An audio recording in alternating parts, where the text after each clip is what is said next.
Assalamualaikum warahmatullahi wabarakatuh. Nama saya Fur Ramadan Setiawan dengan NIM 2022 11046. Nah, saya akan memaparkan materi rangkuman dari mata kuliah Technopreneurship mulai dari awal hingga akhir.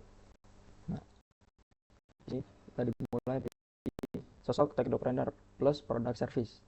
Technopreneur adalah individu yang menggabungkan inovasi teknologi dengan kemampuan kewirausahaan untuk menciptakan solusi atau produk yang bernilai tambah. Mereka tidak hanya berfokus pada teknologi semata, tapi juga bagaimana teknologi tersebut dapat memenuhi kebutuhan pasar dan memberikan manfaat yang signifikan. Contoh kasusnya itu dari Bapak Nadiem Makarim, pendiri Gojek, adalah sosok teknopreneur yang berhasil memanfaatkan teknologi untuk menghadirkan solusi transportasi dan layanan berbasis aplikasi. Gojek kini menawarkan berbagai layanan seperti GoFood, GoSend, dan GoPay yang mempermudah kehidupan sehari-hari masyarakat. Nah, di sini ada ide bisnis technopreneurship milik saya sendiri. Ide bisnis technopreneurship saya adalah layanan reparasi smartphone berbasis aplikasi. Aplikasi ini memungkinkan pelanggan untuk memesan jasa reparasi dengan teknisi berpengalaman yang dapat datang langsung ke lokasi pelanggan. Layanan ini mencakup perbaikan perangkat keras, pembaruan perangkat lunak, dan penggantian komponen dengan transparansi biaya. Contoh kasusnya, seorang mahasiswa memiliki smartphone yang rusak saat mendekati ujian. Dengan aplikasi ini, ia dapat memesan reparasi lokasi di kampus yang dapat menghemat waktu dan memastikan perangkatnya berfungsi kembali dengan cepat. Nah, selanjutnya ada bisnis model canvas yang dibuat oleh Ostel Warner dan kaitannya dalam kasus ide bisnis kelompok.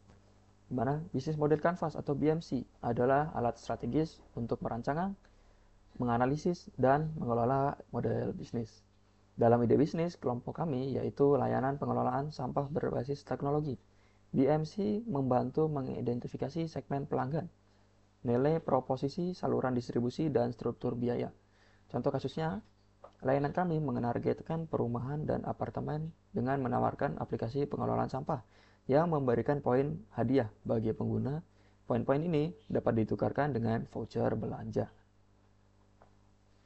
Selanjutnya ada mapping sebuah bisnis dengan bisnis model canvas dan studi kasusnya di Transjakarta.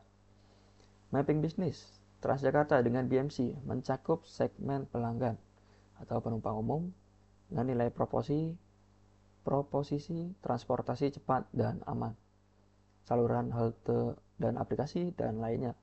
Solusi nilai inovasi kami adalah menambahkan layanan on-demand shuttle atau area yang tidak terjangkau rute bus utama, memanfaatkan aplikasi yang ada untuk meningkatkan kenyamanan dan keberlanjutan. Contoh kasusnya itu pada area perumahan di pinggiran Jakarta, sering sulit dijangkau oleh Transjakarta. Dengan layanan shuttle berbasis aplikasi, penduduk dapat terhubung langsung ke halte utama dengan jadwal yang fleksibel. Nah, selanjutnya ada 9 matriks bisnis model canvas dari tambahan bisnis model inovasi. Penambahan inovasi dalam BMC mencakup aspek-aspek berikut. Yang pertama ada pelanggan yang berfokus pada mikrosegmen. Lalu yang kedua ada nilai proposisi. Ini merupakan penggunaan teknologi ramah lingkungan. Yang ketiga itu adalah saluran, merupakan integrasi omni-channel. Lalu yang keempat ada hubungan pelanggan, layanan berbasis AI. Yang kelima ada sumber pendapatan, ini dapat dari monetisasi data. Lalu yang keenam ada sumber daya utama, yang didapat dari teknologi blockchain. Lalu yang ketujuh ada aktivitas utama dengan atau otomasi proses. Yang kedelapan ada mitra utama yang didapat dari kolaborasi dengan startup. Dan yang terakhir, yang kesembilan ada struktur biaya, optimasi melalui lean management. Contoh kasusnya itu pada marketplace berbasis blockchain yang memungkinkan pelaku UKM menjual produk tanpa biaya transaksi yang tinggi.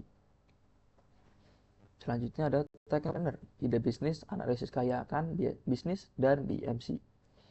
Technopreneur harus memastikan ide bisnisnya layak secara pasar, teknis, dan finansial. DMC menjadi alat untuk menganalisis bagaimana semua elemen bisnis saling terkait untuk menciptakan nilai.